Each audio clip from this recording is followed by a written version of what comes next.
Halo semua, welcome back to my channel. Di video kali ini, admin akan lanjutkan petualangan penjual Magnum di benua Kaisar. Setelah sebelumnya Xiaoyan pun berhasil membangkitkan leluhurnya Xiao Xuan.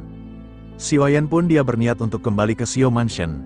Namun tepat ketika dia akan kembali ternyata sudah ada para pasukan yang telah menunggunya yang tidak lain mereka berasal dari Pil Palace. Xiaoyan pun sebelumnya telah berhasil menghabisi dua para pasukan yang telah menunggunya Dodi bintang 6 dari Aula Pil ini. Dan sekarang masih ada 7 orang Dodi bintang 6 yang mengejarnya. Xiaoyan pun berusaha melarikan diri dari 7 orang tersebut.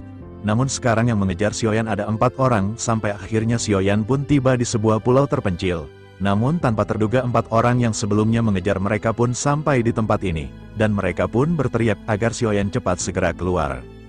Yang pada akhirnya Xiaoyan pun dia keluar karena dia pun berniat untuk menghabisi para bocah-bocah epik ini. Xiaoyan pun sekarang berhadapan dengan 4 orang Dodi bintang 6 walaupun mungkin ini sangat sulit bagi Xiaoyan seorang diri menghadapi Dodi bintang 6 puncak. Namun dia pun tidak gentar, akhirnya pertarungan di antara mereka pun tidak terhindarkan, mereka pun saling melakukan baku hantam. Bocah, hari ini kau pasti akan mati di tangan kami. Akhirnya pertarungan sengit di antara mereka pun terus berlanjut, mereka saling baku hantam. Dan setelah beberapa kali pertukaran tentu saja dalam pertarungan ini Xiaoyan pun benar-benar didesak oleh mereka. Yang pada akhirnya ketika melihat ayahnya terdesak, Lon Yi pun kembali muncul dan mengatakan bahwa dia akan membantu ayahnya. 4 orang itu pun sangat terkejut ketika munculnya Lon Yi, namun mereka pun tahu bahwa itu tidak akan berguna karena bantuan yang datang hanya berada di tahap awal bintang 6 Dodi. Akhirnya pertarungannya antara mereka pun berlanjut dengan Long Yi yang sekarang membantu Xiaoyan. Dengan bantuan Long Yi ini pertarungan pun menjadi seimbang walaupun mereka melawan 4 orang sekaligus. Dan Long Yi pun menyuruh kepada ayahnya untuk melakukan serangan terkuat bersama-sama. Akhirnya Xiaoyan dan Long Yi pun menggabungkan kekuatan dan melesatkan serangan terkuat mereka. Ledakan mengerikan pun terjadi dan tanpa terduga ledakan ini membuat 4 orang Dodi berada di puncak bintang 6 itu pun harus turun, mereka pun harus almarhum. Akhirnya setelah itu Xiaoyan akan melanjutkan perjalanan lagi. Xiaoyan tahu sekarang masih ada 3 orang dari Pil Palace yang akan mengincar dirinya. Dan selanjutnya Xiaoyan pun mengeluarkan kekuatan spiritual lagi dan akhirnya dia pun menemukan 3 orang dari Menara Pil dan tanpa basa-basi Xiaoyan pun langsung menghantam mereka lagi yang akhirnya Xiaoyan pun telah banyak menghabisi orang-orang dari Menara Pil. Setelah itu Xiaoyan pun melanjutkan perjalanannya kembali dan tidak lama setelah kepergian Xiaoyan, tiba-tiba ada sosok emas dan wanita cantik yang tiba-tiba muncul. Mereka pun sangat terkejut ketika melihat orang-orangnya telah dibantai habis. Keduanya seketika melihat abu mayat yang berterbangan di udara. Wajah Woli pun pada saat ini berubah menjadi pucat melihat adegan ini. Dan wajah pria parubaya berjubah emas itu juga pada saat ini benar-benar pucat, matanya tampak meledak dalam api kemarahan dan dirinya hanya bisa mengatupkan giginya. Mereka pun bertanya-tanya siapakah sosok ini yang telah membatasi para pasukan Aula Pil. Mereka belum menyangka bahwa itu adalah Xiaoyan, karena tidak mungkin Xiaoyan mampu menghabisi para pasukan ini yang berada di Dodi bintang 5, sedangkan para pasukannya berada di Dodi bintang 6. Dirinya pun menghirup udara dingin dan pada saat ini berusaha menenangkan hatinya. Pria berjubah emas ini pun bergumam bahwa doki orang ini berfluktuasi pada tahap awal bintang ke-6, namun untuk dapat membunuh anggota mereka kekuatan dokinya sebenarnya setidaknya mencapai pada tahap akhir bintang ke-6. Seharusnya kekuatan dari pria ini tidak mencapai puncak bintang ke-6 Dodi. Jika tidak maka dirinya tidak akan lari dengan tergesa-gesa karena takut saat melihatnya datang. Mengapa pada saat ini mereka menyerang dan membunuh kelompok dari Pil Palace? Apakah mereka melakukan hal ini untuk Xiaoyan atau melawan Pil Palace? Tertua Agung memiliki pemikiran yang penuh di dalam otaknya. Dirinya pun segera menghilangkan semua ini. Dirinya berpikir bahwa semuanya akan terungkap ketika orang ini tertangkap. Akhirnya dirinya mendengus dingin dan mengajak orang yang tersisa untuk masuk mengejar orang itu. Di sisi lain sosok Xiaoyan pada saat ini sedang berada di gurun pasir dan berlari. Pada akhirnya segera bergegas untuk mencari tempat persembunyian. Sementara itu di sisi lain pria parubaya pada saat ini berhenti di pintu masuk lubang cacing. Dirinya pun memerintahkan Woli untuk tinggal di sini dan menunggu Xiaoyan keluar dari klan Yao. Begitu Xiaoyan keluar dan selama dirinya sendirian maka Woli bisa pergi untuk membunuhnya. Segera sementara itu dirinya akan masuk mengejar orang misterius ke sebuah pulau terpencil dan melihat keadaan di sana Woli pun mengangguk dan pria parubaya berjubah emas ini segera melesat mengejar pria misterius. Sementara itu, kembali ke Xiaoyan yang pada saat ini sudah bersiap. Xiao Yan kembali melakukan strategi seperti sebelumnya dan bersembunyi. Xiao Yan pun menyesuaikan nafasnya dan secara bertahap Xiao Yan telah kembali ke kondisi puncaknya. Namun Xiao Yan pada saat ini tidak berniat memulai pertempuran dengan pria parubaya berjubah emas. Topeng kulit manusia telah dihancurkan dan pria parubaya berjubah emas ini akan mengenalinya sebagai Xiao Yan. Dalam sekejap dengan begitu maka level asli Xiao Yan akan terungkap dan jika pria parubaya emas di puncak bintang ke-6 ini memilih untuk mundur maka Xiao Yan benar-benar khawatir bahwa mereka akan membocorkan kekuatan asli Xiao Yan. Dengan kata lain Xiao Yan dan Lon Yi pada saat ini benar-benar harus bisa membunuh pria parubaya ini di pulau terpencil bersama dengan pemikiran Xiao Yan. Tiba-tiba sosok pria parubaya yang agak ilusi segera muncul di pulau terpencil. Melihat pria parubaya ini masuk sendirian, Xiao Yan pun pada saat ini segera bergumam. Xiao Yan berkata, benar saja wanita bernama Huoli ini tetap berada di luar, dengan begitu maka akan menjadi sangat sulit bagi pria berjubah emas ini untuk melarikan diri. Sementara itu pria parubaya yang baru saja keluar lubang dimensi pada saat ini mengerutkan kening, dirinya menyadari bahwa tempat ini benar-benar begitu sunyi. Kedua matanya yang seperti pedang menunjukkan kebingungan yang dalam ketika dirinya bertanya siapakah orang-orang ini, mengapa si pria tidak bisa mendeteksi kekuatan mereka dengan kekuatan spiritualnya. Sementara itu dirinya juga pada saat ini tidak bisa mendeteksi keberadaan dari anak buahnya. Dirinya benar-benar bertanya-tanya apakah yang pada saat ini sedang terjadi. Dirinya pun kembali menutup matanya dan berusaha menyelidiki lebih cermat. Setelah sekian lama pria parubaya ini pun segera membuka matanya. Dirinya segera naik ke udara dan berlari ke arah selatan pulau terpencil meninggalkan bayangan samar di udara. Tidak lama setelah itu dirinya melihat debu hitam dan abu-abu di tanah yang coklat alis pria parubaya. Itu pun seketika bergetar hebat. Dirinya tahu bahwa saudara laki-laki keduanya pada saat ini telah terbunuh. Dirinya tahu lebih baik dari siapapun tentang kekuatan dari saudara laki-laki keduanya. Dirinya pun bertanya-tanya, bagaimana orang ini bisa membunuh saudaranya pria berjubah emas ini. Pun tidak bisa menahan perasaan sedikit takut di dalam hatinya. Dirinya pun melihat sekeliling dan dirinya menemukan jejak perkelahian di sekitar yang tidak terlalu jelas. Tampaknya durasi dari pertempuran ini benar-benar berlangsung tidak lama. Bersamaan dengan itu dirinya menyadari sepertinya saudaranya dibunuh dengan keterampilan bertarung spiritual. Dirinya pada saat ini benar-benar merasa marah, hingga akhirnya dirinya menatap ke arah langit. Dirinya berteriak bahwa dirinya benar-benar akan menghancurkan orang yang membunuh saudaranya. Bersamaan dengan itu sebuah suara segera berteriak bahwa dirinya akan mengikuti apa yang si pria inginkan. Si pria pun terkejut dan seketika menoleh ke arah sumber suara. Pada saat ini terlihat ada semburan api surgawi. Si pria pun mundur beberapa langkah untuk menghindari serangan kejutan dari Xiao Yan. Sementara itu merasa serangannya gagal, Xiao Yan kembali melesatkan api surgawi melalui pedang kuno miliknya. Si pria pun dengan tanggap segera mengayunkan tangan kirinya dan perisai yang berbentuk angin puyuh segera melonjak sehingga benturan segera terjadi. Dan keduanya pada saat ini sama-sama sedikit mundur lalu merasakan kekuatan dari Xiao Yan ini. Si pria juga sedikit terkejut. Dirinya pun segera mengeluarkan tombak emas dan melesatkannya ke arah Xiao Yan.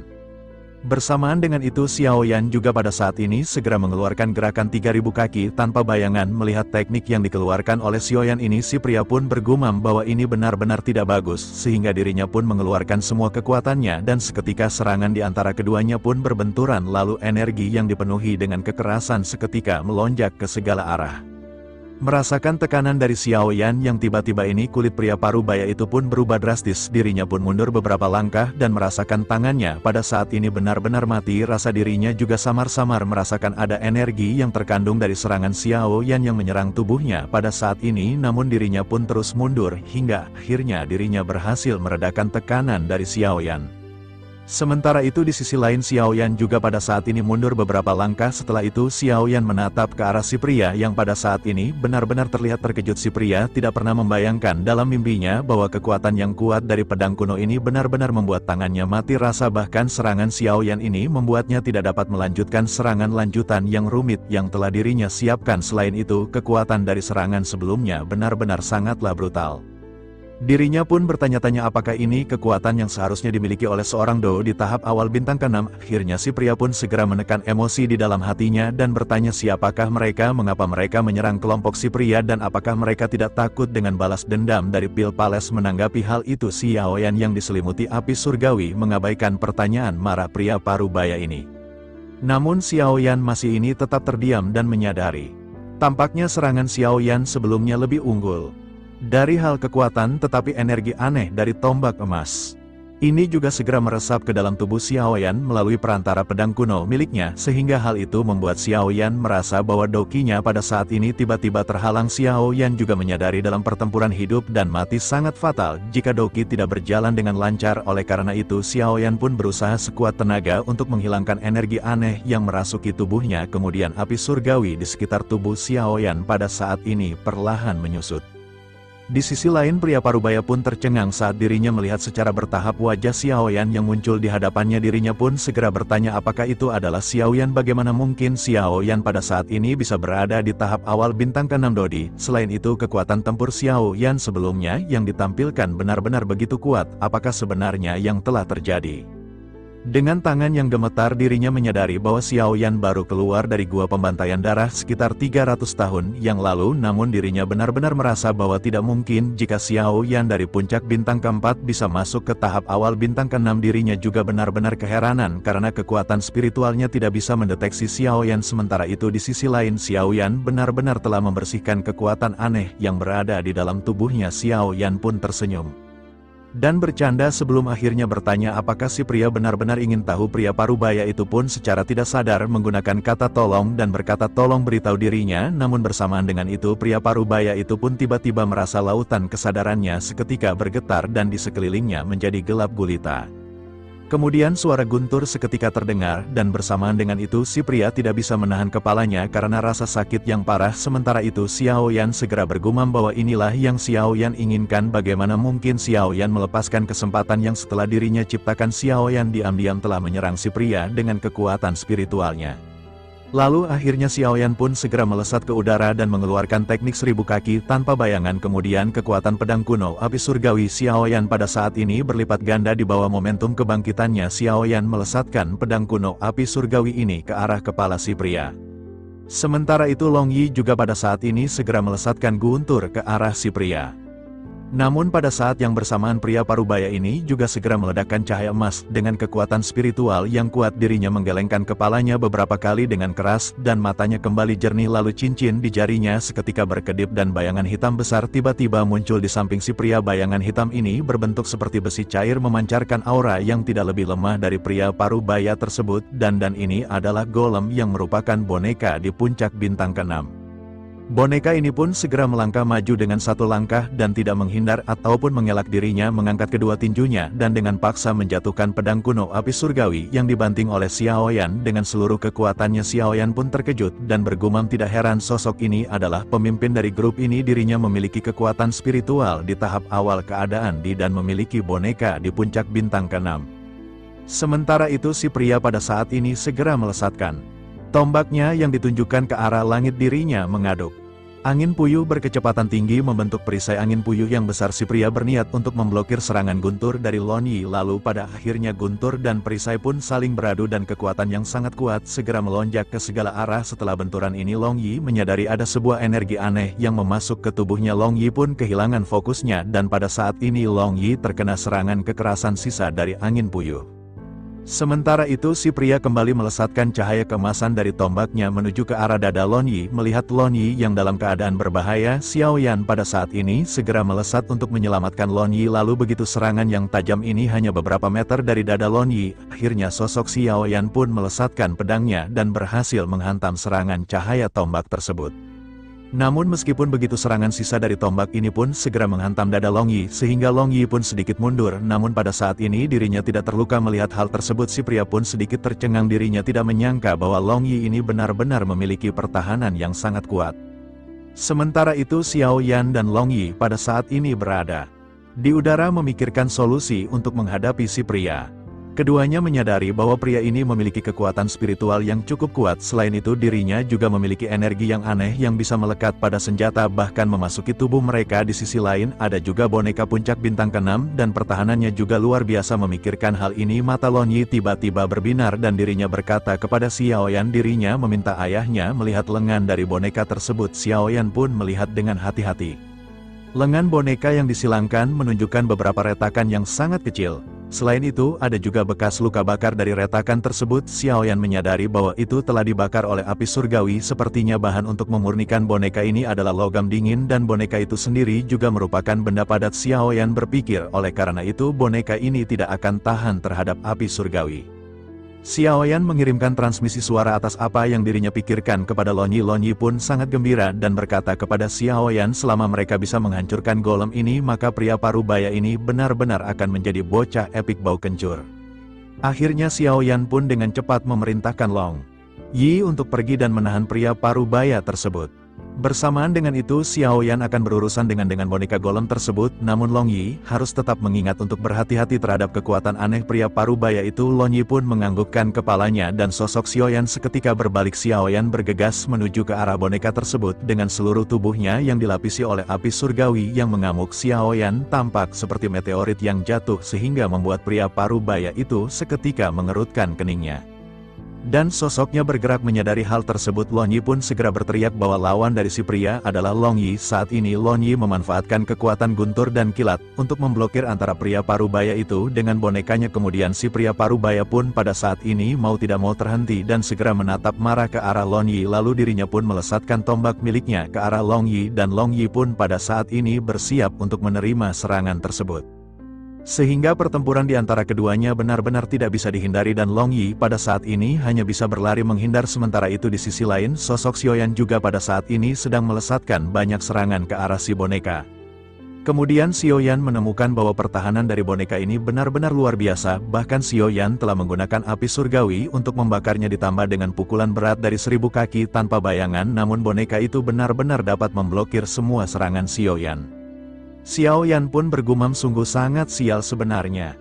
Tercipta dari bahan apakah boneka ini? Xiaoyan terus berusaha dan mencoba menyerang tubuh bagian bawah boneka ini 2 kali, namun boneka itu dengan cepat melindungi dengan kedua tangannya untuk mencegah api surgawi memercik ke tubuhnya. Xiaoyan seketika segera menyadari apakah itu menyerang atau bertahan. Boneka ini sepenuhnya bergantung pada sepasang lengannya. Tampaknya kedua lengan dari boneka ini terbuat dari bahan yang berbeda dan sangat langka. Dengan pemikiran ini Xiaoyan sekali lagi melonjakkan api surgawinya.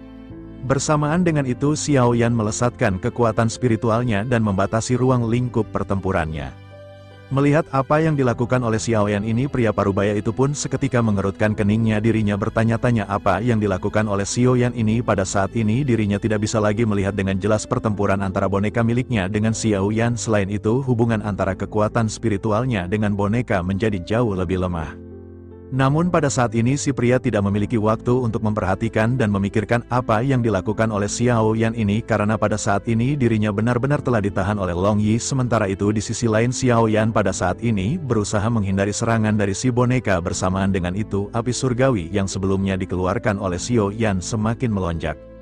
Lalu tubuh boneka itu pun segera ditutupi dengan api ungu, dan tampak seperti orang yang terbakar di neraka. Dan seperti apa yang diharapkan oleh Xiaoyan, satu demi satu retakan segera bertahap menyebar ke seluruh tubuh si boneka. Menyadari bahaya ini boneka itu pun berteriak keras dan masih meninju dengan marah ke arah Xiaoyan. Namun Xiaoyan masih berusaha untuk menghindar sebelum akhirnya tersenyum dan segera menjentikan jarinya. Saat ini Hiwa segera melompat keluar dan berdiri di atas kepala Xiaoyan, sehingga Xiaoyan pun segera berkata bahwa pada saat ini adalah giliran Yiwa untuk bermain. Yiwa pada saat ini tampak bersemangat dan dirinya segera berteriak dengan gembira. Bersama dengan itu cahaya yang terang segera menyala di tubuhnya dan dirinya melemparkan bunga teratai api satu demi satu. Lalu teratai api ini pun seketika meledak seperti kembang api, dan itu seperti mengubur boneka ajaib tersebut. Di bawah kobaran api surgawi ini, retakan pada tubuh boneka ini pun dengan cepat menjadi semakin banyak. Kemudian api surgawi ini pun terus membakar celah-celah retak dan menerobos masuk-masuk ke dalam tubuh si boneka. Akhirnya boneka ini pun terhuyung-huyung seperti orang yang mabuk dan pada saat ini tidak bisa lagi menahan tubuhnya. Sementara itu di sisi lain wajah pria parubaya itu pun akhirnya berubah drastis. Karena hubungan spiritual di antara dirinya dengan boneka ini memberitahunya bahwa boneka itu terluka parah. Si pria pun berusaha untuk menarik boneka tersebut, namun dirinya benar-benar dihalangi oleh Long Yi. Xiaoyan pada saat ini memerintahkan Yiwa untuk menyerang. Xiaoyan tidak ingin gagal dan Xiaoyan memutuskan untuk menghancurkan boneka ini sekaligus, karena selama boneka ini menghilang maka pria paruh bahaya berjubah emas ini pasti akan mati. Akhirnya segel di tangan Xiaoyan Dan Yiwa pada saat ini berubah dengan sangat cepat sehingga beberapa teratai api segera keluar dan seketika menemui bayangan senjata tombak yang mengarah ke arahnya, lalu banyak ledakan yang padat segera terjadi dan terdengar terus-menerus di bawah kekuatan api yang paling murni. Tentu saja senjata tombak ini pun seketika meledak dan terpental, dan pada saat yang bersamaan di bawah tekanan api surgawi ini boneka itu pun seketika meledak, bahkan boneka itu hancur berkeping-keping yang tidak terhitung jumlahnya dan melemparkannya dengan api yang tidak padam. Di sisi lain, pria Parubaya pun segera merasakan sakit di hatinya karena tanpa boneka itu dirinya pada saat ini benar-benar tidak memiliki kepercayaan diri. Bersamaan dengan itu beberapa teratai api pun segera muncul secara acak dan dirinya tidak bisa lagi melihat kemungkinan untuk menang. Menyadari hal ini dirinya benar-benar dipenuhi dengan penghinaan di dalam hatinya, namun dirinya harus tetap bertahan hidup dan segera membuat keputusan dalam hatinya. Tanpa ragu dirinya pun segera melonjak ke langit dan segera melarikan diri dengan putus asa menuju ke arah lubang dimensi. Menyadari hal tersebut, sayap tulang pun seketika menyebar di punggung Xiaoyan, lalu dirinya mengeluarkan keterampilan kecepatan tubuhnya hingga tahap yang ekstrim dan mengejar kaki dari pria Parubaya tersebut. Dan dalam beberapa pasang surut, Xiaoyan segera mengangkat pedang kuno api surgawinya tinggi-tinggi dan menebas kaki pria Parubaya tersebut. Menyadari adanya serangan yang datang, si pria pun segera mengeluarkan perisai angin puyuh yang tebal, lalu benturan pun segera terjadi, namun perisai ini patah dan tidak bisa menahan serangan dari Xiaoyan. Namun pedang kuno api surgawi Xiaoyan pun terus melesat hendak menghantam ke arah kaki si pria. Namun si pria memanfaatkan lonjakan dari serangan sebelumnya dan dirinya segera melesat menjauh. Menyadari hal tersebut, Xiaoyan sedikit terkejut dan kembali melesat. Sementara itu di sisi lain si pria merasakan dingin di punggungnya dan dirinya segera menoleh. Dirinya melihat tombak emas yang diselimuti petir yang melesat ke arahnya. Dirinya dengan susah payah berusaha untuk menghindar ke samping. Namun dirinya kembali tertegun dan pada saat dirinya menghindar ini, sosok Xiaoyan bersama dengan Yiwa telah tiba di hadapannya. Kemudian Yiwa melesatkan teratai api yang dikemas rapat di depan pria Parubaya tersebut. Sementara itu di sisi lain, pada saat yang bersamaan Xiaoyan melesatkan pedang kuno api surgawinya, Xiaoyan kembali mengeluarkan 1000 kaki tanpa bayangan yang dilesatkan ke arah si pria. Sementara itu Long Yi juga pada saat ini melesatkan serangan gunturnya dari sisi lain. Si pria pada saat ini benar-benar berkeringat dingin melihat 3 serangan dari 3 arah yang berbeda, sehingga dirinya pun mengeluarkan semua doki dan kemampuannya untuk menghadapi serangan ini. Lalu angin puyuh pun seketika melonjak di sekitar si pria dan 3 serangan ini seketika meledak bersama kemenergi dari 3 serangan super ini jelas tidaklah sederhana karena sebuah bola api yang menyilaukan segera naik di langit di atas mereka. Lalu gelombang kejut yang besar memaksa Xiaoyan, Long Yi, dan Yiwa pada saat ini mengelak sejauh 100 meter. Setelah itu mereka pun segera menstabilkan sosok masing-masing. Dan mereka terkejut bercampur dengan rasa senang mereka. Menyadari tampaknya pria Parubaya ini pasti telah hancur dan akhirnya setelah beberapa saat nyala api pun memudar dan turbulensi di ruang angkasa berangsur-angsur menghilang. Saat ini sosok hitam berdiri di udara dengan kedua lengan yang melindungi dadanya terlihat samar-samar. Long Yi tidak bisa menahan diri untuk bertanya apakah orang itu sudah mati. Menanggapi hal itu, Xiaoyan yang pada saat ini merasa sedikit terkejut pun menggelengkan kepalanya. Deteksi kekuatan spiritual Xiaoyan menyadari bahwa pria ini belum mati. Xiaoyan pun segera berkata, tentu saja pria ini belum mati. Bisakah seseorang berdiri di sana jika dirinya telah mati? Namun meskipun masih hidup, pria ini tidak ada bedanya dengan orang yang mati. Mendengar perkataan Xiaoyan ini, Long Yi mengangkat senjatanya dan hendak melesat, namun segera ditahan oleh Xiaoyan. Kemudian Xiaoyan pun segera berkata kepada Long Yi, meskipun dirinya adalah musuh, namun dirinya adalah musuh yang layak dihormati. Pria ini memiliki keterampilan bertarung yang langka dan Xiaoyan belum pernah menemukannya di dalam hidupnya. Kekuatan tempurnya mungkin yang terbaik di antara puncak bintang ke-6. Dirinya juga benar-benar memiliki pengalaman yang mantap dan bisa menentukan kapan waktunya maju atau mundur. Jika bukan karena bantuan dari Yiwa, maka Xiaoyan khawatir mereka benar-benar tidak bisa berbuat apa-apa terhadapnya. Xiaoyan pun menggelengkan kepalanya dengan menyesal dan memerintahkan Yiwa untuk membiarkan si pria pergi. Namun pada saat ini Yiwa yang telah menyiapkan teratai api yang mengelilingi si pria segera meledakkan teratai api miliknya. Bersamaan dengan itu sosok hangus si pria pada saat ini seketika berubah menjadi debu dan menghilang. Lalu melihat api surgawi yang menghilangkan si pria ini, Xiaoyan hanya bisa terdiam. Sementara itu Hiwa membuat ekspresi bingung karena dirinya tidak tahu apa yang dirinya lakukan benar atau salah. Melihat penampilan lucu dari Hiwa ini, Xiaoyan tidak bisa menahan tawa dan berkata bahwa itu tidak apa-apa. Xiaoyan pun menghela nafas dan memerintahkan semuanya pada saat ini untuk mendekat. Xiaoyan lanjut berkata bahwa pada saat ini mereka benar-benar harus lebih berhati-hati di masa depan. Long Yi pun mengangguk setelah mendengar perkataan dari Xiaoyan. Mereka menyadari bahwa mereka benar-benar akan berhadapan dengan musuh yang lebih kuat daripada ini pada saat ini. Baik Xiaoyan dan Long Yi benar-benar mengalami kelelahan setelah pertempuran. Akhirnya Long Yi pada saat ini segera bertanya apakah ayah ingin memulihkan dekinya dan pergi keluar untuk membunuh wanita yang tersisa. Menanggapi hal itu, Xiaoyan menyipitkan matanya dan berpikir sejenak sebelum akhirnya membuka mulutnya. Xiaoyan berkata bahwa dirinya tidak benar-benar ingin membunuh wanita itu. Long Yi seketika terkejut dan bertanya apakah alasannya. Menanggapi hal itu, Xiaoyan berbicara perlahan dan menatap ke arah langit sambil berpikir. Xiaoyan berkata seharusnya Long Yi juga telah mendengar hal ini. Wanita itu adalah wanita dari Tetua Agung Istana Pil. Selain itu dirinya juga berasal dari keluarga Pil Dion dan sepertinya dirinya bukan orang yang berbahaya. Menanggapi hal itu, Long Yi berteriak tidak setuju.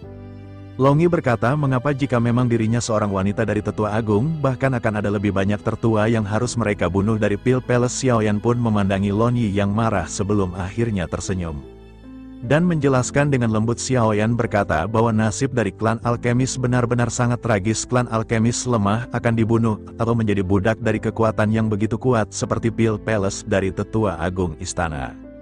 Huo Li adalah salah satu budak seks dari Ketua Agung Istana Pil. Mendengar hal itu, Long Yi segera terkejut dan berkata jika begitu permasalahannya apa yang dimaksud oleh ayah, apakah rencana yang akan dilakukan oleh ayahnya. Xiaoyan pun memandang ke arah Long Yi dengan tekad di matanya dan lanjut menjelaskan. Xiaoyan berkata dirinya pikir mereka mungkin bisa membujuk si wanita ini untuk bergabung dengan mereka. Long Yi pun mengangguk dengan ekspresi yang menunjukkan sebuah pemahaman. Long Yi berkata bahwa sepertinya itu adalah ide yang bagus. Dikatakan bahwa wanita itu adalah seorang alkemis kelas 6. Jika dirinya bergabung dengan mereka, maka mereka akan memiliki alkemis tingkat tinggi tambahan. Selain itu Langantian juga pastinya akan sangat senang melihat Long Yi yang pada saat ini benar-benar bersemangat. Xiaoyan bertanya apa yang dipikirkan oleh Long Yi. Xiaoyan menggelengkan kepalanya dan tersenyum pahit sebelum akhirnya lanjut menjelaskan. Xiaoyan berkata bahwa dirinya ingin si wanita ini menjadi mata-mata mereka di Pil Palace. Menanggapi hal itu, Long Yi kembali mengangguk dan berkata itu juga ide yang sangat bagus. Tetapi pada saat ini apakah si wanita akan mau mendengar perkataan Long Yi ini? Mata Xiaoyan menjadi lebih tajam dan Xiaoyan berkata jika dirinya tidak mau maka dirinya adalah musuh mereka. Sementara itu di sisi lain sosok Huo Li yang baru saja dibicarakan masih tetap berdiam diri dengan kekuatan spiritual yang tersebar. Dirinya terus mendeteksi ke arah gerbang Celan Yao, namun pada saat ini dirinya masih tidak menemukan apapun. Dirinya juga pada saat ini mengkhawatirkan rekan-rekannya dan sesekali menoleh ke arah lubang cacing. Dirinya berdoa dalam hati agar tidak terjadi apa-apa pada dua orang puncak bintang 6 Dodi di pasukan mereka. Tidak lama setelah itu terdengar suara yang sepertinya adalah suara aliran udara di pintu masuk lubang cacing. Telinga Huo Li sedikit bergetar dan matanya seketika tertuju pada pintu masuk lubang dimensi dan berkedip. Dengan antisipasi Huo Li pun seketika menatap ke arah dua sosok kabur yang berangsur-angsur mengeras di pintu masuk lubang dimensi. Mata Huo Li tiba-tiba menyusut dan bibir merahnya sedikit terbuka dan dirinya ingin kabur. Namun ketika dirinya hendak bergerak, sosok emas dan sosok hitam segera berdiri di depan dan di belakang Huo Li. Dengan kata-kata dingin, sosok hitam pun segera berkata apakah dirinya berpikir dirinya bisa melarikan diri. Menanggapi pertanyaan tersebut, Huo Li pada saat ini benar-benar sangat ketakutan. Dirinya pada saat ini benar-benar tidak bisa berbicara ataupun bergerak. Huo Li menyadari bahwa kekuatan dari kedua orang ini tidak terlalu kuat jika dibandingkan dengan yang lain, namun dirinya tersadar sepertinya orang-orang ini telah berhasil membunuh dua orang puncak bintang ke-6 dari Pil Palace. Dirinya pun bertanya-tanya bagaimana cara kedua orang ini bisa membunuh puncak bintang 6 Dodi. Sementara itu melihat Huo Li yang terdiam, Xiaoyan pun kembali membuka mulutnya. Xiaoyan berkata agar Huo Li jangan membuat perjuangan yang tidak perlu karena Huo Li adalah orang yang cerdas. Sementara itu Xiaoyan juga sangat suka berurusan dengan orang yang pintar. Menanggapi perkataan tersebut, Huo Li pada saat ini masih bergetar, namun dirinya memberanikan diri untuk berbicara. Dirinya segera bertanya siapakah mereka berdua. Di dalam hatinya dirinya bertanya-tanya apakah sosok ini adalah Xiaoyan. Namun setelah merasakan fluktuasi dari sosok hitam ini, Huo Li berkata bahwa Itu tidak mungkin. Xiaoyan pada saat ini setidaknya berada di tahap awal bintang kelima, namun pada saat ini sosok yang berada di hadapannya sangat jelas merupakan tahap awal bintang ke-6 Dodi. Sementara itu di sisi lain, menyadari apa yang dipikirkan oleh Woli membuat Xiaoyan pun tersenyum tipis. Xiaoyan mengeluarkan tangannya dan seberkas api segera menyala di ujung jarinya. Api ini segera menyinari wajahnya dan mengusir dinginnya malam, namun api ini ternyata membuat hati Woli menjadi semakin dingin. Woli segera menyadari bahwa ini memang benar adalah Xiaoyan, tetapi dirinya benar-benar tidak menyangka mengapa Xiaoyan bisa berada di tahap awal bintang ke-6 Dodi. Dalam waktu yang singkat pada saat ini dirinya benar-benar bingung dan hanya bisa melirik ke arah pintu masuk lubang cacing. Dirinya menyadari kedua orang Dodi tahap puncak bintang ke-6 Dodi sepertinya benar-benar telah dibantai oleh Xiaoyan, namun dirinya segera menekan semua pemikirannya ini. Dirinya berpikir jika Xiaoyan bisa membunuh dua orang puncak bintang ke-6 Dodi, mengapa pada saat ini dirinya tidak langsung membunuh dirinya? Woli sangat ingin tahu mengapa Xiaoyan tidak segera membunuh dirinya. Akhirnya dirinya pun menghela nafas dan segera bertanya, jika begitu permasalahannya apa yang Xiaoyan inginkan? Tanpa menjawab pertanyaan tersebut, Xiaoyan malah balik bertanya apakah nama dari si wanita ini adalah Woli. Mendengar Xiaoyan yang bertanya seperti itu, mata dari Woli ketika melebar. Dirinya pun bertanya bagaimana Xiaoyan mengetahui hal itu. Dirinya mendengar obrolan dari rekan. Setelah itu Xiaoyan lanjut berbicara seolah-olah berbicara kepada dirinya sendiri. Xiaoyan berkata bahwa keluarga alkemis memiliki bakat untuk memurnikan obat yang disukai oleh surga, tetapi pada akhirnya karena hal ini juga keluarga Pildimen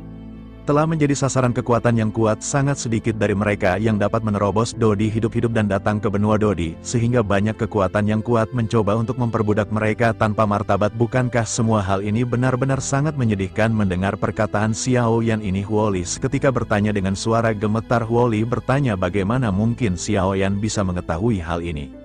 Melihat ekspresi Woli yang pada saat ini tidak sedingin seperti di awal, Xiaoyan merasa lega di hatinya. Xiaoyan pun menunduk sebelum akhirnya merenung sejenak dan mulai lanjut berbicara. Xiaoyan berkata bahwa dirinya memiliki saudara laki-laki yang juga dari keluarga Pildimen. Dirinya bernama Lang Tian, dan sebelum dirinya bertemu dengan Xiaoyan, dirinya telah bersembunyi di kota air mata dan membuat toko obat kecil untuk mencari nafkah.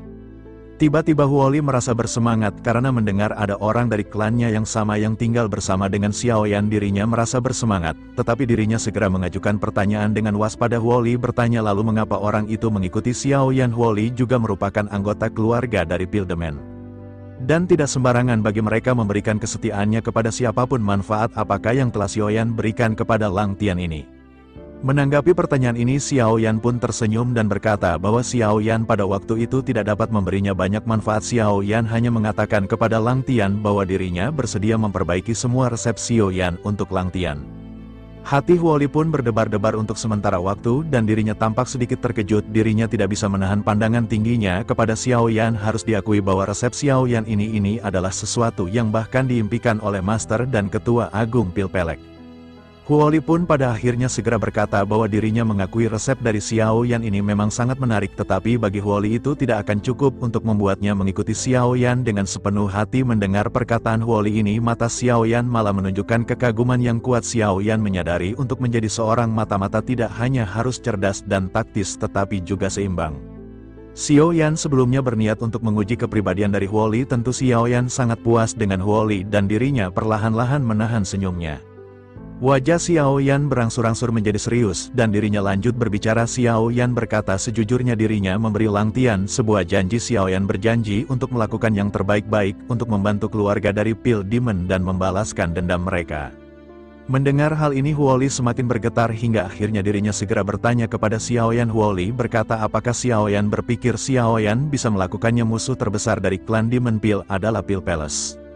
Menanggapi hal itu, ekspresi Xiaoyan pun menjadi sangat tegas. Xiaoyan lanjut menjelaskan meskipun tidak mungkin sekarang mereka bisa membalaskan dendam, namun itu akan mungkin terjadi di masa depan. Woli pun menatap ke arah Xiaoyan untuk waktu yang lama sebelum akhirnya berbicara dengan senyum tipis. Woli berkata sejujurnya dirinya tidak akan pernah percaya.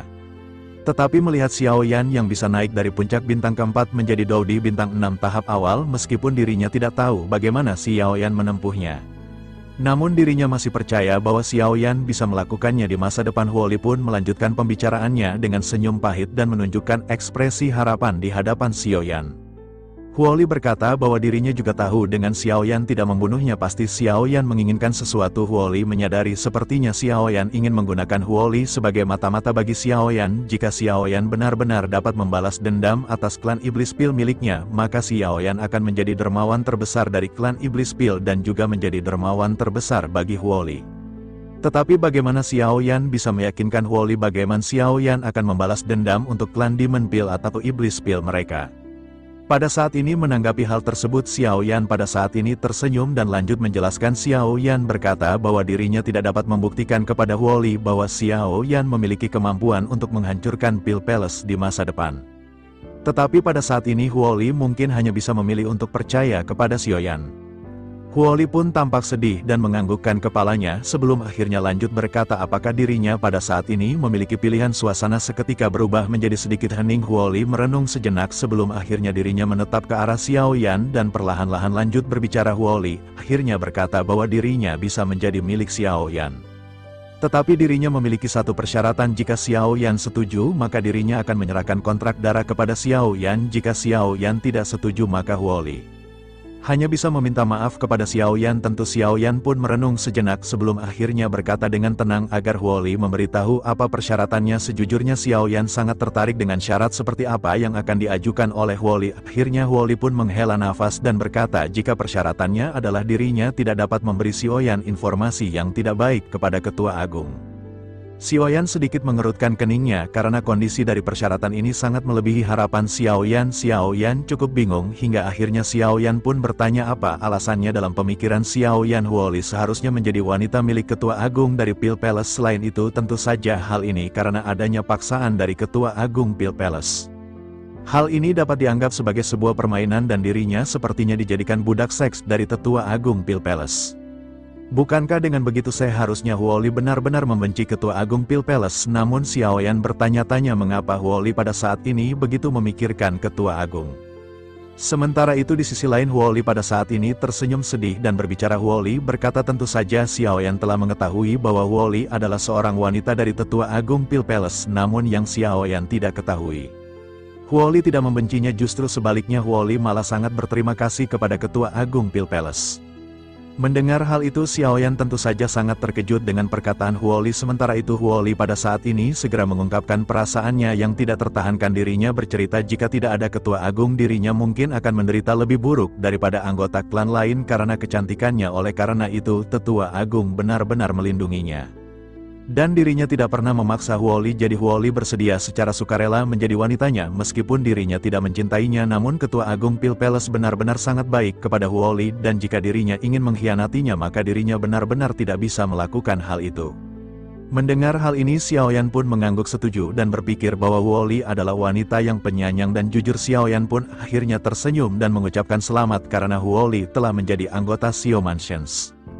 Xiao Yan berjanji bahwa Huoli tidak akan pernah menyesali keputusan yang dirinya buat hari ini. Xiao Yan pun lanjut mengucapkan terima kasih kepada Huoli karena dirinya mau bekerja sama. Mendengar apa yang dikatakan oleh Xiao Yan ini, jantung Huoli seketika berdebar-debar, air mata terima kasih mengalir di mata Huoli. Dirinya tidak menyangka bahwa Xiao Yan akan menerima persyaratan yang dirinya ajukan. Pada akhirnya dirinya segera membungkuk dalam-dalam dan mengucapkan terima kasih kepada Xiao Yan. Setelah itu dirinya menembakkan cahaya berdarah dari tengah alisnya ke arah Xiao Yan, lalu ada senyum puas di wajah Xiao Yan.